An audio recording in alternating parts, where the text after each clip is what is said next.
पंकज चौधरी हमारे साथ हैं। सर, किसान आंदोलन कर रहे हैं, दिल्ली की तरफ कूच कर रहे हैं और उनका कहना है कि जो केंद्र सरकार ने उनसे वादे किए थे वो वादे उनकी मांग मानी नहीं गई है।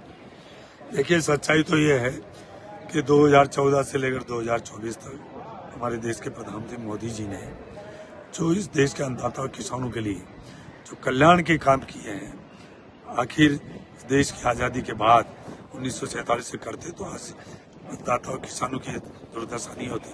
तो प्रधानमंत्री मोदी जी ने 10 साल में किसान सम्मान निधि देने की बात हो, चाहे किसानों की MSP बढ़ाने की बात हो, चाहे जैविक खेती को बढ़ावा देने की बात हो, चाहे नेचुरल प्राकृतिक खेती को बढ़ावा देने की बात हो, इस देश के अन्नदाता किसानों के घर में खुशहाली कैसा है, उनके घर में समृद्धि कैसा है, उनके लिए 10 साल में उन्होंने काम किया है। ये विपक्ष है जो सिर्फ नारे देते हैं और भोली वाली अन्नदाता किसानों को उकसाने का काम करते हैं। प्रधानमंत्री चाहते हैं कि देश का अन्नदाता तकलीफ में नहीं हो, वो संपन्न हो, खुशहाल रहे, समृद्ध बने।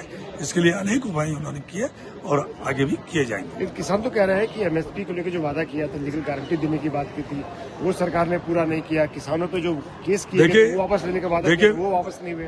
देश के अन्नदाताओं से मैं अपील करना चाहता हूँ कि आखिर जो आज घड़ियालू आंसू बहा रहे हैं, उन्होंने यहाँ सदन में लिखित में है व्यक्तित्व, उन्होंने सदन में बोला है कि नहीं, हम जो किसान की जो लागत मूल्य है उसके 50% बढ़ा के उनका लाभकारी मूल्य हम नहीं देंगे।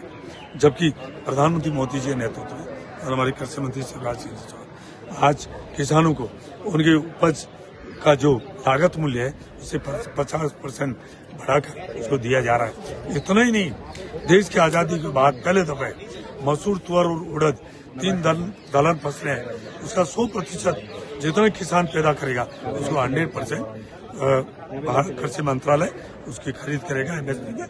ये एक शुभ शुरुआत हुई है किसान के लिए। जो किसान धरने पे बैठे हैं उनको आप क्या अपील करना चाहेंगे? बातचीत, क्या सरकार पहल करेगी बातचीत की उनसे? देखिए, मैं तो उन किसानों से ये निवेदन करना चाहूंगा, यदि उनकी कोई पीड़ा है, कोई कठिनाई है, तो देखिए, बातचीत से सब समस्या का हल निकलता है। संवाद हर समस्या का समाधान है, इसलिए बातचीत करें। उनके लिए दरवाजे खुले हैं, आइए वो कभी, ये तो हमें बुलाइए, हम उनके बीच में जाने के लिए तैयार हैं। शुक्रिया, हमसे बात करने का। अंतर्राष्ट्रीय भारत।